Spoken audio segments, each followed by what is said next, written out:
العالمين وصلاة ربي وسلامه ورحمته وبركاته على رسوله الأمين نبينا محمد وعلى آله وصحبه أجمعين. Get used to it, you'll be alright. أما بعد, with regards to what we mentioned last week, as we continue in regards to the chapter where we stopped at, which is what everyone, باب ما جاء في الرقى والتمائم, the chapter which comes in incantations and charms. We said about those halal, lawful ways in which one attains benefit, in which Allah subhanahu wa ta'ala made them as asbab mashru'ah, legislated means in order for one to attain some type of benefit. And we said that even in regards to those particular matters which are lawful, that still one's heart is supposed to be tied in with Allah subhanahu wa ta'ala in all cases. So never is tied in with the sabab, with the reason. You think I forgot? Come on. Gotta watch you today. No. So I forget. So those particular matters that are asbab, that are means, then it's one's heart is not tied in with it solely or exclusively by itself. Rather, one has the i'tiqad, to believe firmly that they're just what everyone? The means. Right, everyone?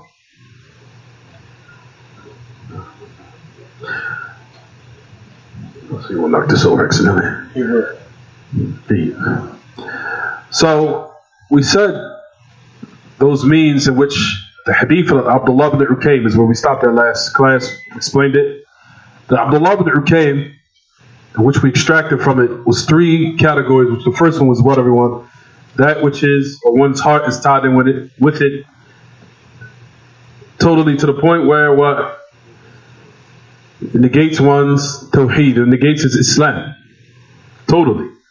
Not just rendering it incomplete or deficient, rather totally negating it. Yunafi asl Tawheed, or Yunafi Tawheed min asli. The negating monotheism from its origin. Oh, you share your book with Abdullah? That's what you do? You share the book with him? Oh, so that's the reason why you said one. Go ahead, alright. Just go ahead and share the book. Because he don't have a book. So,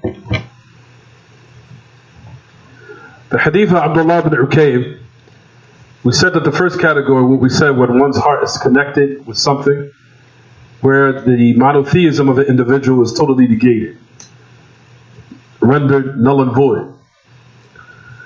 And we said where a person is connected with something totally, right everyone? And the second one was what? It negates its completeness, even if it's what? Even if it's correct, even if it's legislated, even if it's something that's been authorized and something that's been permitted by Allah subhanahu wa ta'ala and upon the tongue of the Messenger of Allah sallallahu alaihi wasallam. For those matters still, one's heart is supposed to be connected with what? With Allah subhanahu wa ta'ala. Never connected with the means, even if it is correct, even if the means is correct. No matter if it's a supplication, no matter if it's a medicine, no matter if it's a job, or no matter whether it's a marriage or what have you. No matter if it's what other things we can say, taking herbs or supplicating to Allah, or those ayats in the book of Allah, to all those different things that are legislated, which are correct, which are means of attaining some type of benefit or warding off some type of evil. Still, one has to have the i'tiqad, to believe firmly that what? That the means that's legislated does not affect by itself. As we're going to talk about, inshallah, there's a narration that's going to come in your books. Put your hands up here. Come on. There's a narration where the Prophet ﷺ said, he said there is no contagious sickness. That narration is in this book. We're going to talk about it, inshallah. Where he said, La adwa, wa la hama, wa la safar, to the end of it. It's the Messenger of Allah said. When he said La adwa, that there's no contagious disease or contagious sickness, what he meant by that, alayhi salatu wasalam, is we're going to talk about meaning that لا مرض ولا عدوى تؤثر بنفسها إلا بإذن الله. That's the meaning of it. That there's no sickness that can affect or hurt or harm anyone except by the permission of Allah. Except by the permission of Allah. So that was the meaning of the hadith, which we'll talk about. So all these affairs, or whether or not they've been legislated, if they've been legislated, of course, by all means, then one can take them as means, as long as he doesn't have to believe that it itself solely what affects, right? But if it's from those affairs that aren't legislated, such as the wearing of, for example, some type of band around one's arm, or for example, every time I wear this band, it allows me to have a longevity in my marriage, or allows me to have a lucrative business, or allows my day and my business to go well, where I earned a lot of money or that particular week because I wear this particular attachment around my body, what have you, right, everyone? Those affairs it's even more emphasized that they were prohibited, no doubt, right? Due to the fact that those type of ways, Allah subhanahu wa ta'ala did not legislate them as a means to what? Attain these type of benefits, right? Right. Due to the fact that we said, not only are they not legislated, but in its origin, they're shirk, it's polytheism. That it's minor polytheism in its origin. And it can lead down to the road of what? Major. That's in regards to those affairs that aren't legislated. Then we talked about the third category, which is what? In regards to what, everyone? Which are legislated. Where one has the mere i'tiqad, the belief or conviction that thing is just a mere means, and that's it. Why? Whereas that his heart is connected with Allah Ta'ala, his reliance upon His subhanahu wa ta'ala. And that is Tawheed. That is monotheism. When one takes the asbab, whereas he still relies upon Allah Ta'ala, his heart is tied to Him subhanahu wa ta'ala. Did you go over this? Did you over here? Did you get that? No. It's right here. Abdullah ibn Ukayn. That's where we're at, right? That's what we're talking about, right?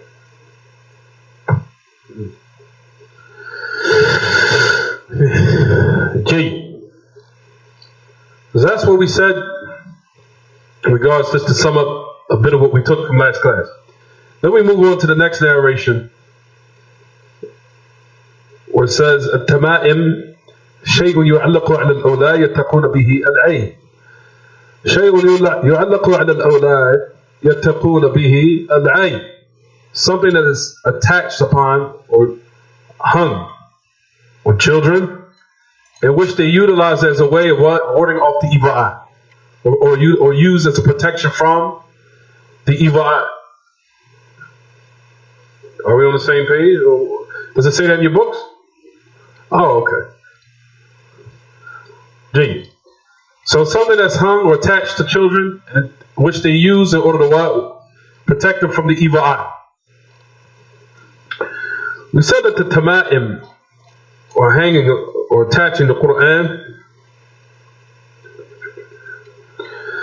that it says that the Salaf had different in that, as the great Imam, Sheikh Muhammad AbdurRazzaaq, mentioned in this book, right, everyone?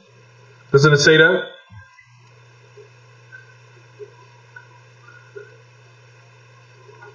If you look in your books, let's get her the page. I'm sorry, everyone.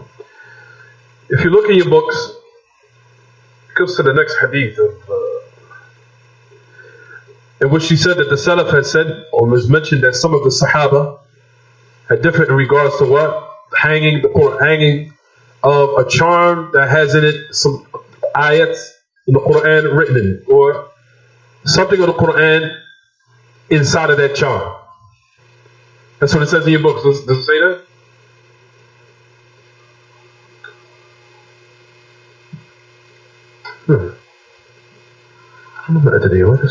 For example, it says, he said, however, if it's what is attached to the Quran, he said, فَرَخَّصَ فِيهِ بَعْضُ السَّلَفِ. That some of the Salaf allowed it and permitted it. They made an exception. That's what it says in your books, right, Ron? It says, وَبَعْضُهُمْ لَمْ يُرَخِّصْ فِيهِ وَيَجْعَلُهُ مِنَ الْمَنْهِيِ عَنْهِ. من هو ابن مسعود. That's exactly what Dawood said. طيب. it says some of them allowed it, hence some of them didn't what? Didn't permit it. And they make it from those affairs that are prohibited. That are prohibited, where the Prophet ﷺ what? Prohibited that matter. And he says from them is Abdullah ibn Mas'ud radiyallahu anhu. Fine. In regards to the Quran being attacked, you'll also find that the Sahaba in this regard had what? They differed in this matter. However, Al-Imam al-Bukhari, especially in his book called Khalq Af'al al-Ibad, there's a book that Imam al-Bukhari authored, which is called the creation of the slaves, creation of the actions of the slaves. Meaning the actions of the slaves are created. Imam al-Bukhari had declared weak a narration in which is used as an evidence in this matter, which we're discussing right now. What is that? As you'll find that they say that, who are the salaf that say that it was permissible to hang or attach on somebody's body a charm that has in it, or contains in it, ayats of the Quran? Who from the salaf? No. Abdullah ibn Mas'ud, he prohibited it. No, the ones who allowed it were, number one, they said it was Ishaa and Abdullah ibn Amr ibn al-As radiyallahu anhu. There's Ishaa radiyallahu anha wa Abdullah ibn Amr ibn al-As. Abdullah ibn Amr ibn al-As. Abdullah ibn Amr ibn al-As. That narration in regards to Abdullah ibn Amr ibn al-As, as a lot of the Ahl al-Ilm are upon that narration being weak, da'if. A lot of them are upon that narration being da'if, that is weak. Abdullah ibn Amr ibn al-As, that he used to attach the ayat of the Quran to children. But if you look to the narration, what he intended by, or what was his reason behind using it? His reason behind using it wasn't for warding off some type of evil, or, for example, trying to attain some type of benefit. That wasn't the reason. The reason for why he used to attach charms that contained in it the Quran was to allow them to memorize it, so they can memorize it. That's ala fardi thubuti sihhati. That's just to say, if it was, we supposedly say, if it was what? Authentic. You understand, everyone? So whether or not, let's just say for argument's sake, it is authentic. Is it applicable what we're speaking about now? They said that the narration is speaking about Abdullah ibn Amr ibn al-As, what, everyone? Just attached it to the children to memorize it. That's it, no more, no less. So it doesn't have any relevancy here to what we're speaking about. Because here it's talking about how the Quran is attached, or someone takes a charm and puts inside of it what? Ayat of the Quran, in order to what? Ward off some type of evil, or get cured from some type of sickness, or to prevent some type of harm or injury happening to yourself, or whatever. Or to your car, to your rider beast, or to your child, or whatever. They say in the narration that the reason of why he did that was just for memorization, no more, no less. So it's not relevant to what's we're speaking about now. So he's saying that narration is what? Da'if. And let's just say, ala fardi thubuti sihhata, let's just say for argument's sake, it is what? Authentic. Is it applicable what we're speaking about now? Say no. So Abdullah ibn Amr ibn al-As, in this narration, we can't use it in order to what? To justify that charms can be used with the exception that, charms are prohibited with the exception that it has in it ayat of the Quran. You understand, everyone? We can't say that due to the fact we said the narration is weak of Abdullah ibn Amr ibn al-As. طيب. What you'll find of those who say it's prohibited, and from them is the great Imam, and from the other Imam, we'll talk about who said it from the past and also today. From those who say that it's not permissible, of course, and we'll talk about how this is the strongest opinion, is Abdullah ibn Mas'ud. Abdullah ibn Ghafil al-Hudali. Abdullah ibn Mas'ud ibn Ghafil al-Hudali. Abdullah ibn Mas'ud. Abdullah ibn Mas'ud mentioned that clinging the Quran or attaching the charms around one, even if it has the Quran in it, is prohibited. It's prohibited.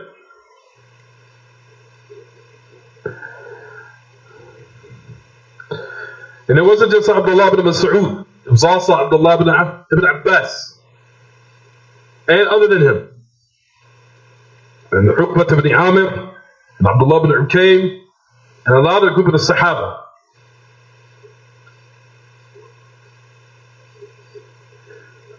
You'll also find that all the A'imma, even the Ahfad, or the grandchildren of Muhammad ibn Abdul Wahhab rahimahullah, said the same thing.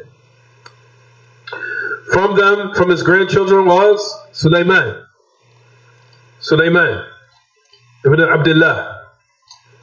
Sulaiman ibn Abdullah ibn Muhammad Abdul Wahhab rahimahullah wa rahimallah al-jami'.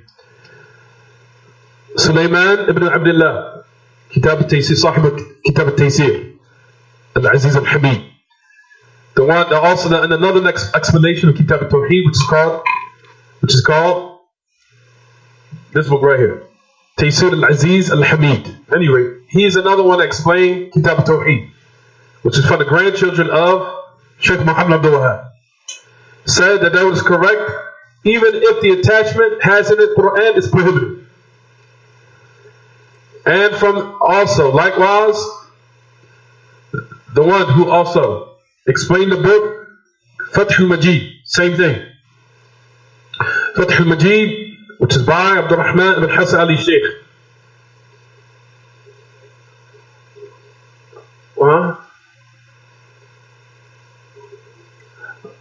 Abdurrahman ibn Hassan Ali Sheikh. Oh, he's trying to get some. Also from the author of the book, Kitab, what we know, Fath al-Majid. Also likewise, prohibited that the attachment, even if the charm has an ayat in the Quran, then what? And it's also likewise prohibited. And from the Imam today is Sheikh Abdul Aziz ibn Baz, and also likewise the great Imam Muhammad Salih al-Uthaymeen, and likewise Salih Fawzan, all of them saying that it's all impermissible due to the fact of a lot of different reasons, which we're going to mention inshallah. And for what comes to my mind also likewise, and I'll check it just to be sure, is the great Imam who's the Sheikh of Abdul Aziz, Sheikh Abdul Aziz ibn Baz, his Sheikh, who is from the great A'imma, great A'imma, also likewise the great Imam Muhammad ibn Ibrahim Ali Sheikh. Muhammad ibn Ibrahim, likewise, says the same thing. And I have to check in Durud al-Sunniyah, which contains all the fatwa of the ulama of Najd, all the ulama who came after Sheikh Muhammad Abdul Wahhab, who was from his barakah. All these different scholars that came was called the scholars of Najd, in this book called Durud al-Sunniyah. And I think the majority of them are on the same opinions, a lot of them. But anyway, just to sum it up, just suffice what we mentioned, who is Sheikh Sulaiman, Sheikh Muhammad Abdurrahman ibn Hassan Ali Sheikh, who is also the author of Fath al-Majid, and also likewise from the today contemporary times, the great Imam Abdul Aziz ibn Baz, and likewise his Sheikh Muhammad ibn Ibrahim Ali Sheikh, Muhammad ibn Ibrahim Da rahimahullah. He's Sheikh Abdul Aziz ibn Baz Sheikh, Muhammad ibn Ibrahim, and also Abdul Aziz, Sheikh Abdul, why I keep saying Abdul Aziz? Abdul Aziz bin Baz, and also likewise Sheikh Uthaymeen, and likewise Sheikh Salih Fawzan. All of them say it is impermissible for what? One, to use attachments even if it has ayat of the Quran in it, for numerous reasons. From them, in which you'll find that they give of why it's impermissible, due to the fact that it should not be attached to a little boy, of course, or a child. As it comes in the narration, it says that they used to hang them around. The children accepted if it was a charm that was hanging around the neck of a person. As far as the ayat to the Book of Allah being used in this way, that this attachment doesn't do anything. And it also likewise negates the sacredness of the Quran. As far as people go inside the bathroom, oh, it was for example, one, attaching it, then he will have the i'tiqad, the belief or the feeling that the sickness was cured just for it merely being what? Attached around him. Not because it was actually recited. So this is where the danger lies. Is it clear what I'm saying, everyone? A person just suffice, khalas, hanging around me, I don't have to do anything. Especially nowadays at times, a lot of us are lazy these days. We're always going to take the quickest way out of stuff. Can you imagine now these days how a person utilizes? I don't even got to recite. Just hanging around myself. I'm good. You understand? So he's saying in these days and times, person will go inside the bathroom with it, and he'll just merely attach it to himself, and which will come as a result of it, he will just suffice for it just being merely attached without what? Reciting it. Which is legislated as the recitation of it in order to attain the benefit. For example, he'll attach Ayatul Kursi around himself, around his chest. And he'll think, just because Ayatul Kursi is there upon my chest, I don't have to read it. I'll just suffice with it being there. So he suffices with that which isn't legislated over that which is legislated. You understand, everyone? Especially if it's hung around his neck. And especially if he's a little child. He says, as we know, little children are, especially at that age and stage in their lives, they're what? A little reckless, a little rash, not responsible, which comes as a result of something moist or something that is dirty or something that is nasty or whatever, or what children involved with or something that's impure. All of it was subject to Quran for what being humiliated. In all these different instances that we just mentioned. And also likewise, we'll say that none of the Sahaba used to utilize the Quran in this manner. None of them. None of the Sahaba will take a charm, write the ayah to the Book of Allah in this charm, and wear it around their neck in order to or attach it to their body somewhere, or around their neck in order to in order to attain these type of benefits of being cured from a sickness, or something that is afflicting them in a certain manner, whether it be something in their daily life or personal life or whatever, that they never utilize it in this manner. So just to say concisely, just to make everything straight to the point, that this is the strongest of it. That which is attached, even if it's the Quran, the charm that's attached to a person, we still say it's what? It's prohibited. That's the strongest opinion. The strongest opinion is that it's what? It's prohibited.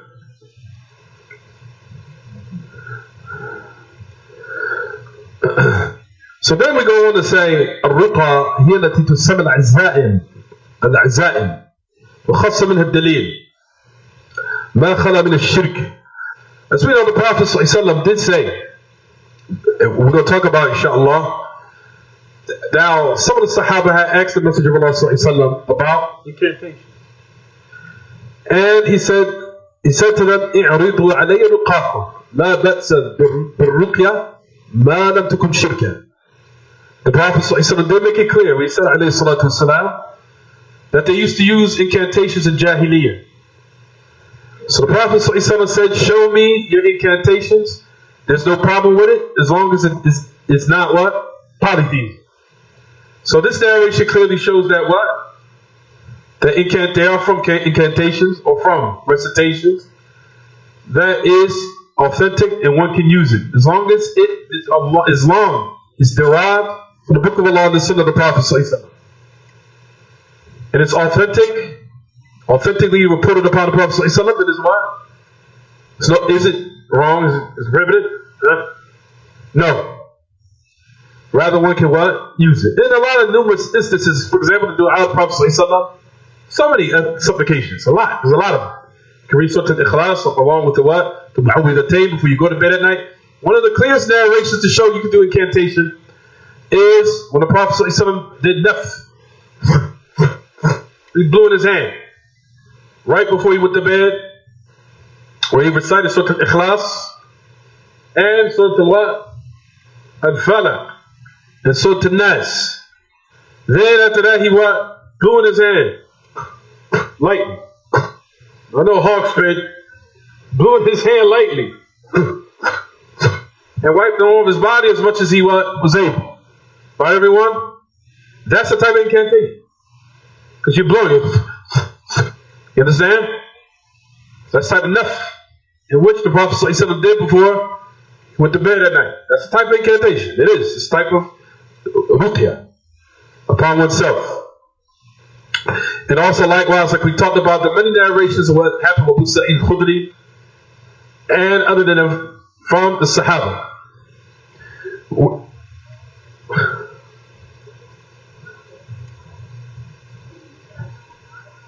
Yeah, of course. No problem. Absolutely. Every night. Every single night. So in regards to what's correct and authentic, that which is mu'allaq, or what is attached to one, even if it contains in it ayahs of the Quran, then we say the strongest opinion that is what is prohibited. And it was like we said, there's a lot of those from Ahl Ilm who are upon this. A lot. I forgot about the book. That's no problem. Matter of fact, I'll leave it. So the next narration as we move on, what does it say in your books? It says incantations, they in which are called al-azaim. Al-azaim. What is al-azaim? Al-azaim is the plural of azima. Azima. Azima here just means recitation. Here in this instance, in this context. Azama. Azama. Azima just means to read over something. It's just another way of saying qara'a ala fulan wa raqa ala fulan ay azama ala fulan. Azama alayh, meaning he recited over him. But the common folk have, sometimes you find that they have specific terms and words for certain things. And from those terms that they use are called azaim. Azaim, what the people used to call back in those days, that a ruqya was called azima. Azima just means the same thing as ruqya. That's all. He's just saying what was commonly used amongst the common folk, what type of words they used to use. So they'll call it azima. So he said that's what is called with the common folk al-azaim, which means ruqya, same thing. He said وَخَصَّ مِنْهَا الدَّلِيلِ, except that which is what the evidence and proofs particularize of what is correct, as long as it does not have what polytheism in it, in which the message of Allah permitted from the ayn and from huma, except from the evil eye and from what? From huma, from a sting, from a scorpion or a bite from a little bug or whatever. The only thing is Ahl Ilm, when they said about this statement here, what the Prophet mentioned, I don't think this is in your book. You know that? I don't think it's in here. It's not in here. Yeah, they took it out of here. It's not in here. It's in there. Or what was read now. But it's not in here. I don't see it. So you have an excuse today. That seemed like that copy is better than that one. That one didn't have all the information we were talking about. Anyway, it said that the Messenger of Allah gave a rukhsa. A rukhsa. That the word rukhsa, of what we know, the shara', and as far as the kitab-Sunnah, that the word rukhsa is that, or the meaning of the word rukhsa, we're going to talk about, inshallah. I don't want to confuse the brothers.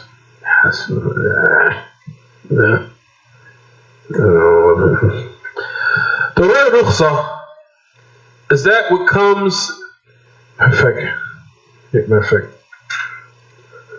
we're going to talk about it.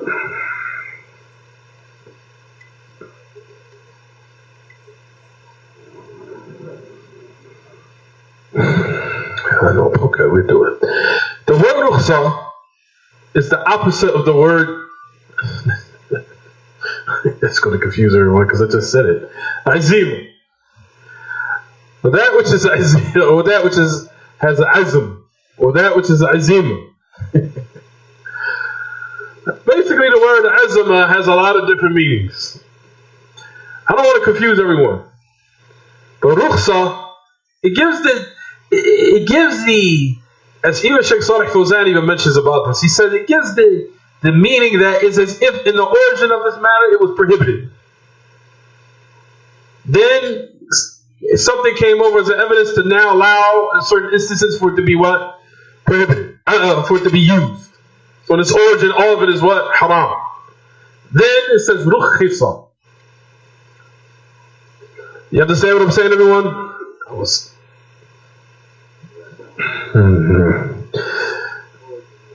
No. Matter of fact, skip this, I'll come back to it. Skip it. I'll come back to it later.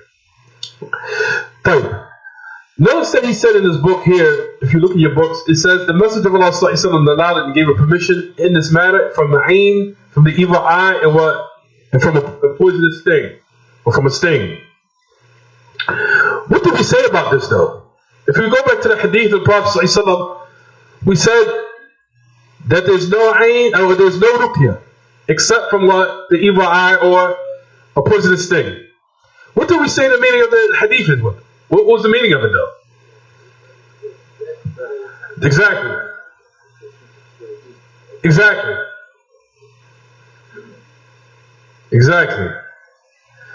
If you read the statement, see, brothers that know what I'm talking about, they'll say, oh, I get it. It'll click. Some brothers will have to go over it again. I'll go over it later. We'll get the time. If you listen to what he says here, it says, he's gave permission, like if this is the only exception. From what? That the only exception is for what? Only from the evil eye or a poisonous sting. That's the only exception.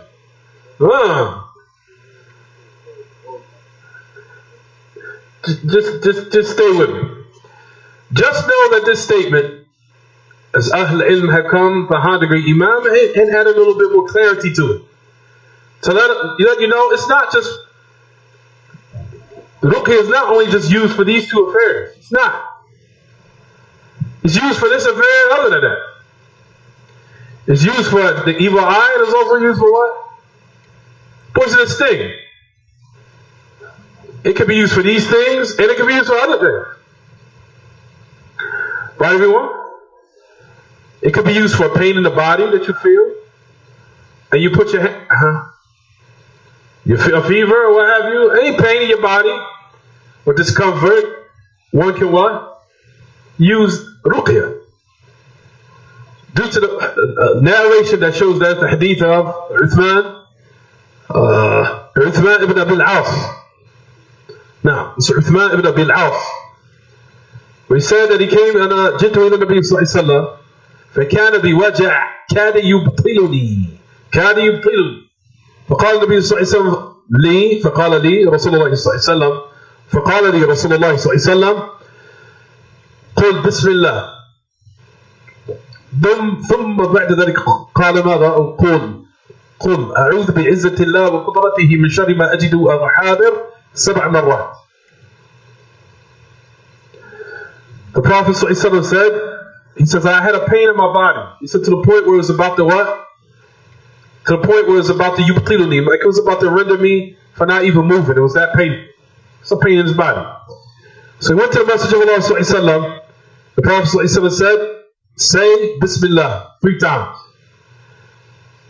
And then one narration says, put yadaka al-yumna ala mawdi' al-wajh. Take your right hand or your hand that you have and put it on the pain, where the pain is what? Hurting you. Say Bismillah 3 times and then say A'udhu bi'izzatillah wa qudratihi min sharri ma ajidu wa uhadhir. 7 times. Say I seek refuge in the izzatillah, the power of Allah and His ability from the evil that I find or the evil that I have, wa uhadhir. And I also what? Basically to take refuge and protection from. 7 times. So here in this hadith, what everyone, Also, the Imam al-Albani sahahahu. The narration is authentic. So this narration shows that the ruqyah is not only just used for what? From the evil eye or the person's thing. It can be used for other things. It can be used also to what? Release magic. It can be used a lot of different things. So this statement here, Ahl Ilm clarified it a little bit. It says it has a little bit of something that has a humud, a little bit of obscurity in it. So it needs to what? Clarify. So in regards to rukhsah, we'll talk about that later, inshallah, because I don't want to confuse the brothers right now, but we'll come back to it. But this particular statement, we said that the meaning of it is that there's no, that the ruqyah, the most beneficial way it can benefit a person, of course, mostly just, as Amir said, the most beneficial way, the ruqyah, will benefit a person if he has these two sicknesses. If he has these two sicknesses, the ruqyah is the most beneficial for them, for curing them and removing them. Am I right or wrong? Is that what we took? That's the most beneficial way of curing these two sicknesses by using ruqyah. However, ruqyah can be used for these two sicknesses and it can be used for other sicknesses. You understand, everyone? Is it clear, Dawood? So that's the meaning of the hadith. Well, the statement of the Imam here, in this context. Because like we said, a person would think, especially this is the reason why this is the benefit of coming to these classes. Because a person in the house would think, if he was reading this book by himself, وَقَدْ رَخَصَ فِيهِ رَسُولُ اللَّهِ صَلَّى اللَّهُ عَلَيْهِ وَسَلَّمَ. Prophet ﷺ did make an exception and allowed it for just the evil eye and the poisonous sting. So he reads that in his mind. So that means ruqyah can only be used for these two things. That's it. That's the only exception. You understand?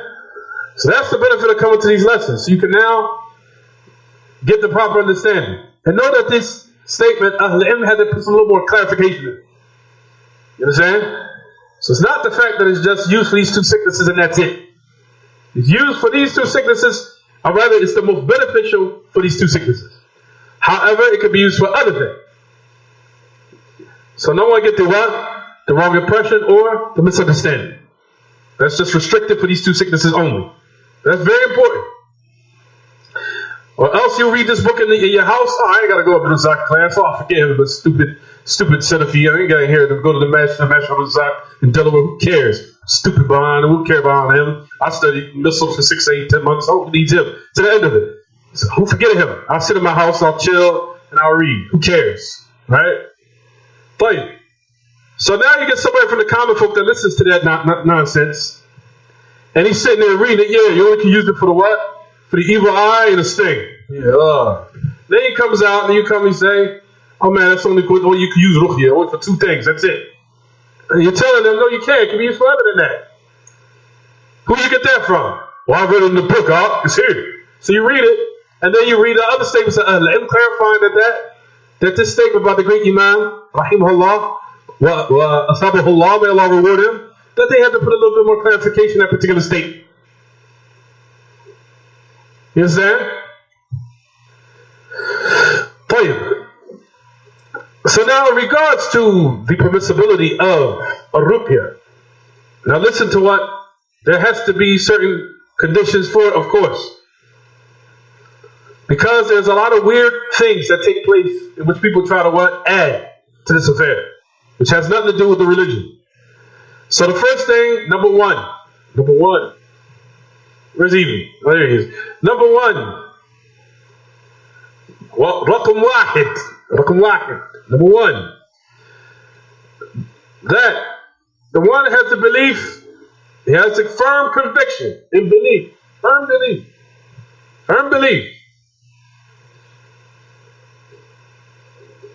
Left-handed or right-handed?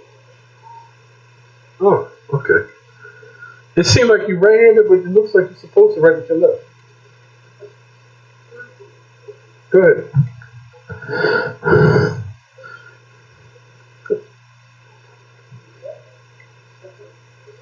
If you see what I'm seeing, you would know what I'm talking about.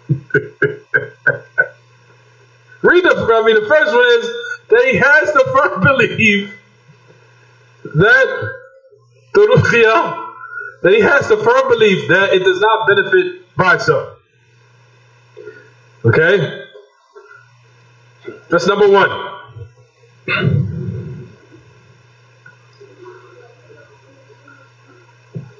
Jay, Ahsant, ya Ibrahim. Jay,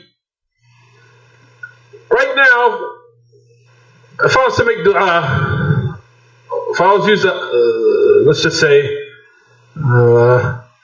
that's a lot of examples. Musa, give me an example. I think you know what I'm talking about. Give me an example, Musa. Let me hear it loud. He said he wants more clarity. That the first thing we said for the conditions of using ruqya, of what Ahl al-Ilm mentioned, say that you have the firm belief that it does not benefit by itself. What do I mean by that? Jay. You get Ibrahim? Jay. That you're just taking something as the mere means. But Allah subhanahu wa ta'ala ultimately what is the one where the benefit is attained from. No matter what it is, whether it's the dua, or whether it's reading an ayat, or whether it's taking medicine, or whether you go to get a job, or whether you get paid from your boss, or whether you get married.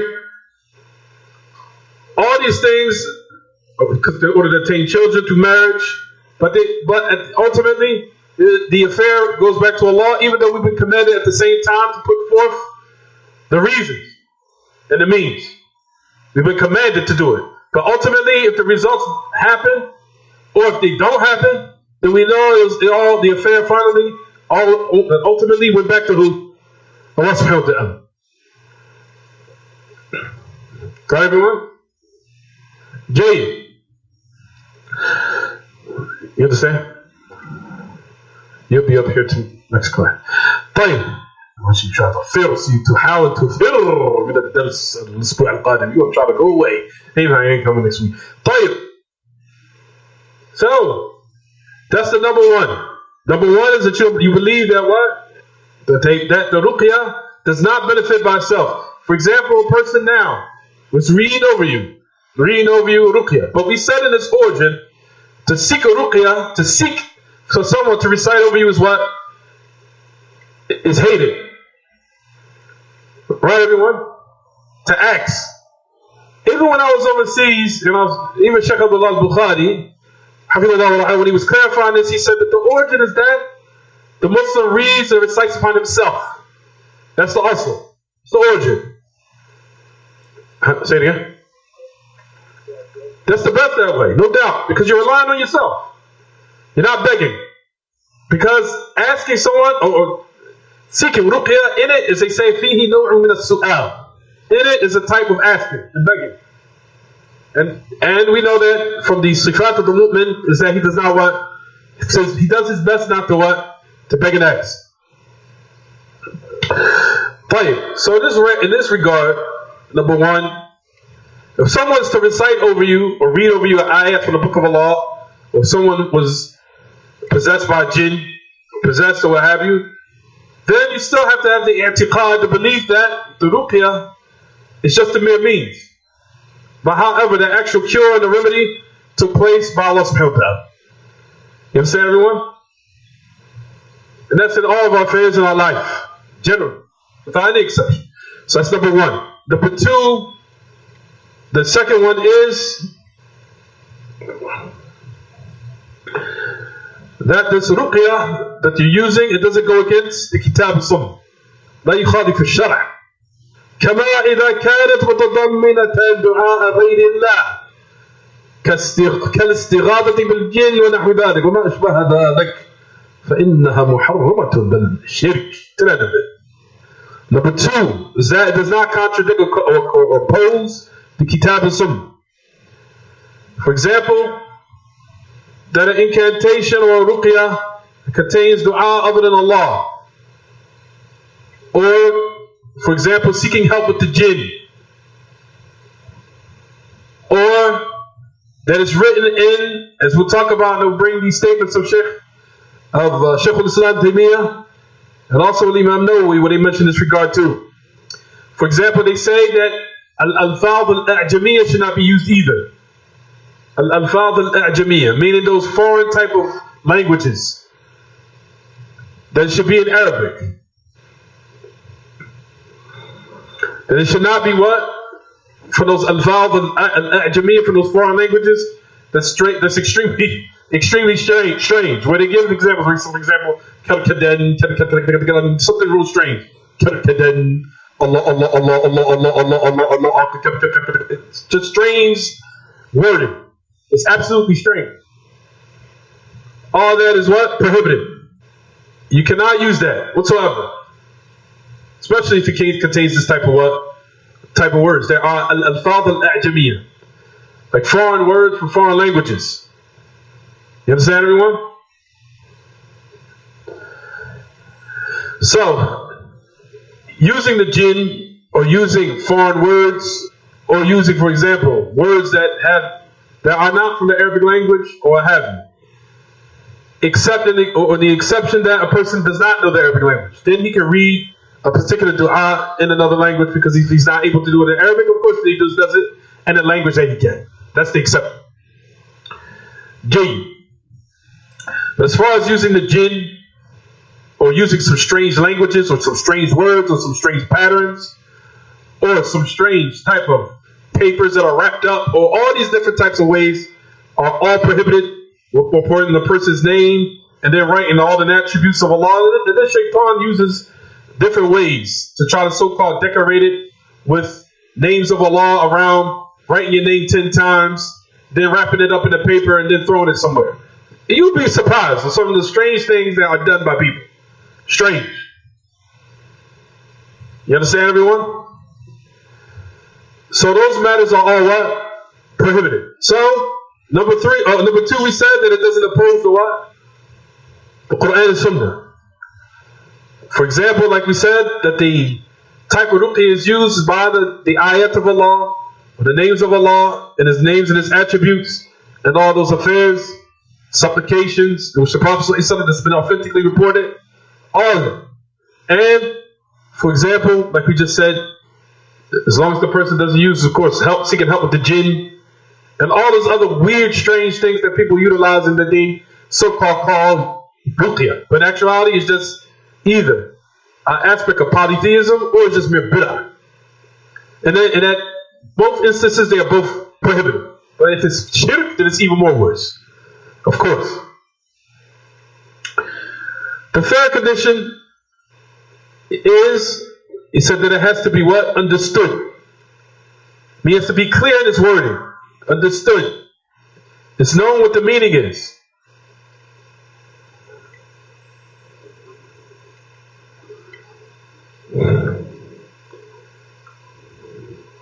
It's known what the meaning is.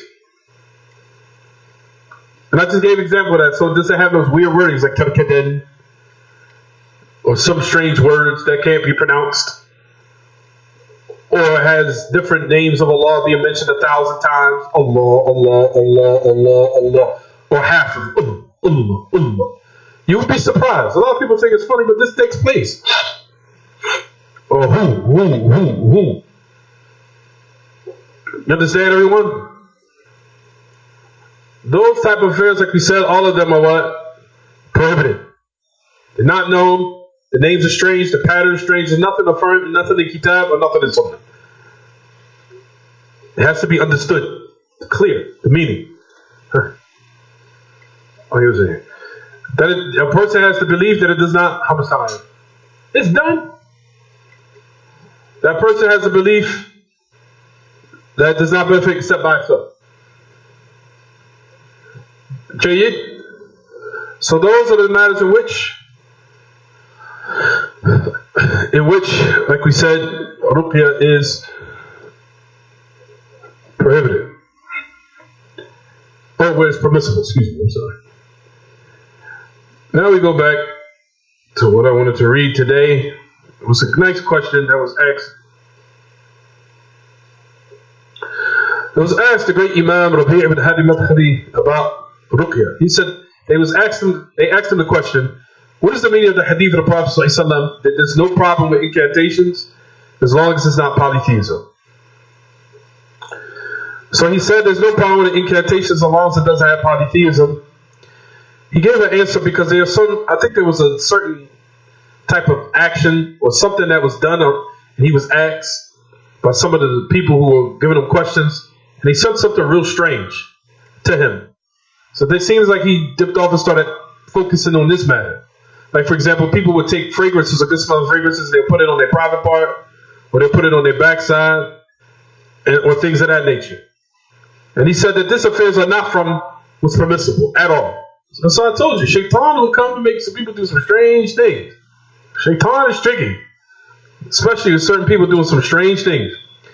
So then he goes on to say, a person invokes Allah, makes dua, or he reads the ayat, or reads an ayah, or hadith, or supplication. This is permissible. Kitaab-attawheed. You'll find that some of them, that they actually use ruqya with magic. He says they'll use words in it as polytheism. Now listen to this. This is exactly what's relevant to what we're saying, talking about right today. He says they use words that are a'jamiyah. They are non-Arabic words, meaning they're from another language. He says يرقي بكلمات أعجمية. When a person is using ruqya, he will use what? Non-Arabic words, or from a non-Arab or non-Arabic country, or a non-Arabic language. From other languages. He says كلمات أعجمية تحتمل الباطل والشرك. He said that perhaps it has in it falsehood and polytheism. He says a ruqya has to be in the Arabic language. When a person is reciting or trying to remove a jinn from someone or what have you, he's trying to now get the jinn out the person, or when he's reciting over a person, for a person that's sick, he's been afflicted with the jinn, who have you. He says a person who is righteous and he fears Allah, he does not go past the speech of Allah and the speech of the Messenger of Allah. However, if he wanted to just go out and be a little bit more vast in the affair, then he can increase in the dua from himself. That's permissible, no problem. What did he mean by that?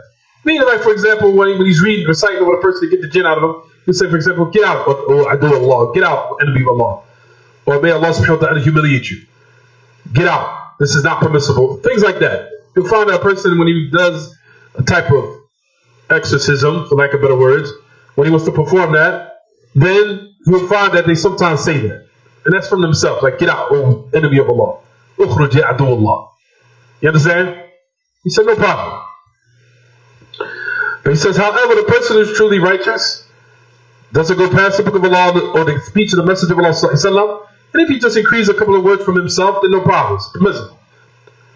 He said, for example, the Prophet said in his dua, alhamdulillah, let's begin from the chapter. أذهب البأس رب الناس واشفي أنت الشافي لا شفاء إلا شفاءك شفاء لا يغادر سقما. The narration we already talked about. It says, oh Lord of the people, remove the sickness. Cure, you are the one who gives the cure. And it's a cure that will never leave off any sickness. There's no cure except your cure, and it's a cure that will what? Never leave off any sickness. He says, all person can do it, like he said himself.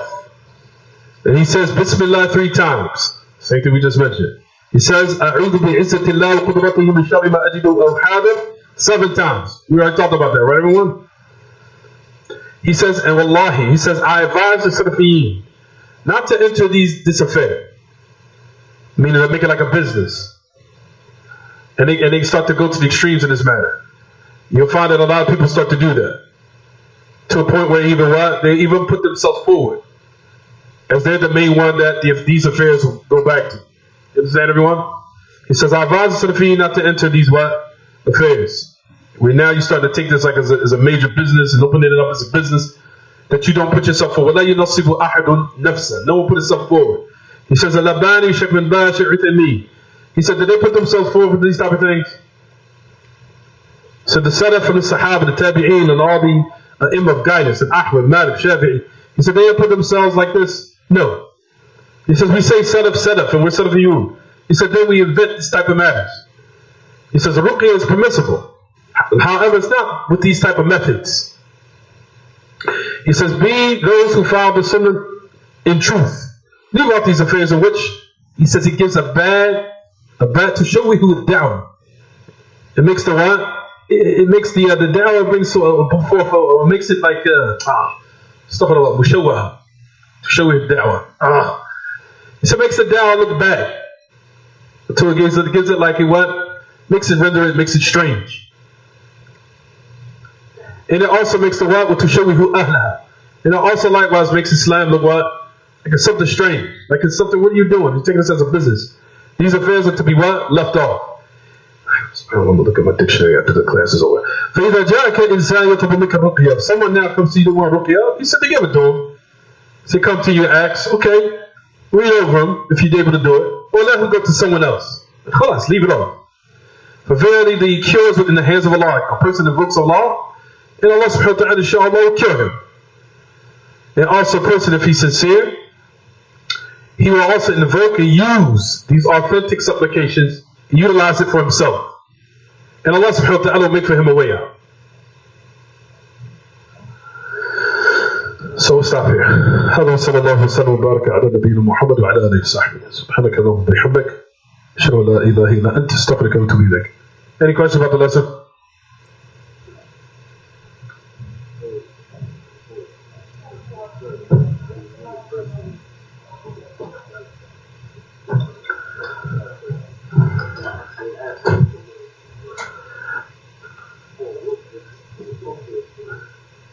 Now, let me see a book.